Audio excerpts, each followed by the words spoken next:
This is the only pizza recipe that you will ever need. Incredibly tasty, high in protein, and made without any ultra-processed ingredients, whatever way you'd like. The best part, it can be made right from your freezer. First, I'll start by wiping off any kitty prints. Second, first, I address the cheese. Hello, cheese.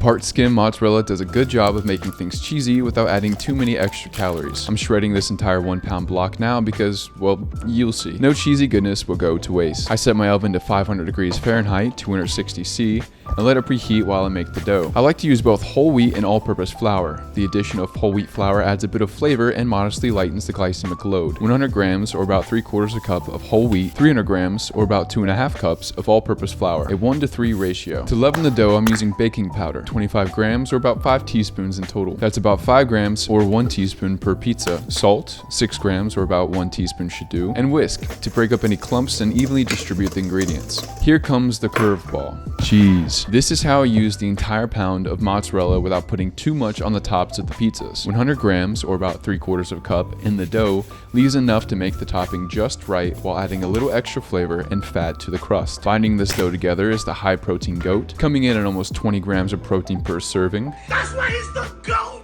The goat! 450 grams or about 2 cups, and mix. Once the dough starts to form, I turn it out and begin kneading what first feels a bit like kinetic sand. After a couple minutes, I have a dense and tacky dough ball that I'm going to let rest, giving the gluten some more time to form. Tomato sauce. One 15-ounce or 425 gram can will serve as the perfect base for the sauce. Pizza sauce really can't get any simpler than this, and still tastes good, that is. To the sauce, I add 3 grams or about half a teaspoon of salt, 1 teaspoon or about 1/4 gram of dried oregano, 2 teaspoons or about 1 gram of dried basil, half a teaspoon or 1 gram of garlic powder, 1 teaspoon or 2 grams of onion powder, half a teaspoon or about 1 gram of black pepper, and an optional pinch of red pepper flakes for some added heat. This may seem like a lot of spice, but once I mix everything together, it starts to look spot on. This to me is pizza sauce, and you can't beat the simplicity of it. By now, the dough has had enough time to rest and is ready to be split up. I'm sure that if you've ever made pizza dough before, you would know that this is far from traditional. That's because the goal here is high protein. Each of these dough balls alone contains 22 grams of protein. Also unconventional is how I shape the crust from the dough balls. A bit of flour, a rolling pin, and some quick movements is what it takes to thin these out. I really like thin pizza crust, so I'm going until I risk putting holes in the dough. Next, I form a crust edge by rolling up the circumference of the dough. It doesn't look perfect, but at least it's made with love. Parchment paper is your best friend when it comes to freezing pizzas.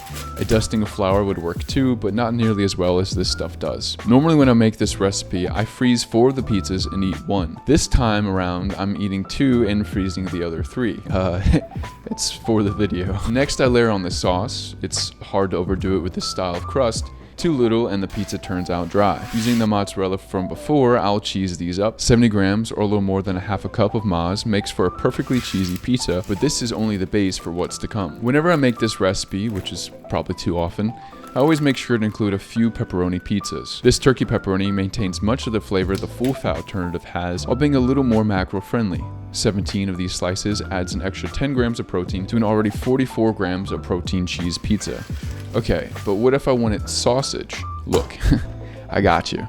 For a lean, high protein option, I start with 1 pound of 93.7 ground turkey added to a bowl.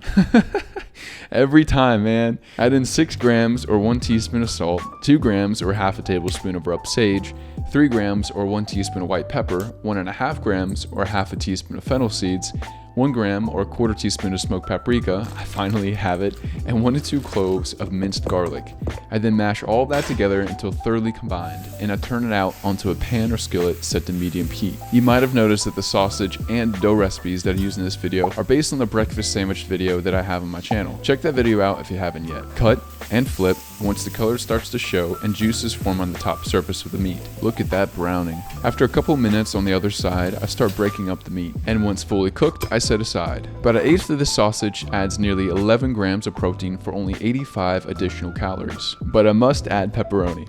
And into the freezer these go to harden for later easy freezer meal prep. In a couple of hours, I will add these to individual gallon-sized Ziploc freezer bags. Let's switch it up for the third pizza. This is one of the 2 I'm going to eat tonight. Again, I start with rolling out the dough, using a bit of flour to prevent sticking, roll up the edges to form a crust, and transfer to a sheet with parchment paper. Layer on my sauce, cheese, and this time a ton of veggies. I've got some sliced green bell peppers, technically a fruit, a berry more specifically, Artichoke hearts, definitely a vegetable, but most definitely looks like a sort of fruit. I'm doing my best to barbarically rip out the hearts and throw out the tougher bits. Sun-dried tomatoes, a berry also. Sulfite free, of course. I would just break those up a bit with my fingies. And finally some mushrooms, a fungus, not a veggie. Okay, turns out a veggie lover's pizza is more like a fruit lover's with a bit of fungus. I throw that into the oven for 10 to 12 minutes and get to work on the third freezer pizza. Nice and thin, crust, pan, decorate. This time with pepperoni, sausage, and the long green berries. This one is for a meat-up fruitarian, and into the freezer it goes. And for the final boss, a little extra love, or maybe a little more. Roll, slap, roll, and crusty main, and flop onto a floured pizza pan. The other way to cook it. Sauce, rest of cheese, meat, and heart. A hearty meat pizza. Grab the fruity pizza and toss in this meaty boy. Let's check out the veggie pizza. There's a crisp crust that's golden on the bottom, and the taste, one of the best pizzas I have ever had. Those sun-dried tomatoes are carrying. Okay, how about the meaty pizza? Bottom is a little floury. I could just dust that off, but it's fine. It's cooked. Absolutely horrendous cutting job. But how does it taste? So good and tasty. When it comes to making these from frozen, the same cooking rules apply. 500 degrees Fahrenheit or 260 C on a floured or parchment lined sheet. Cook for 12 to 15 minutes or until done. No defrosting.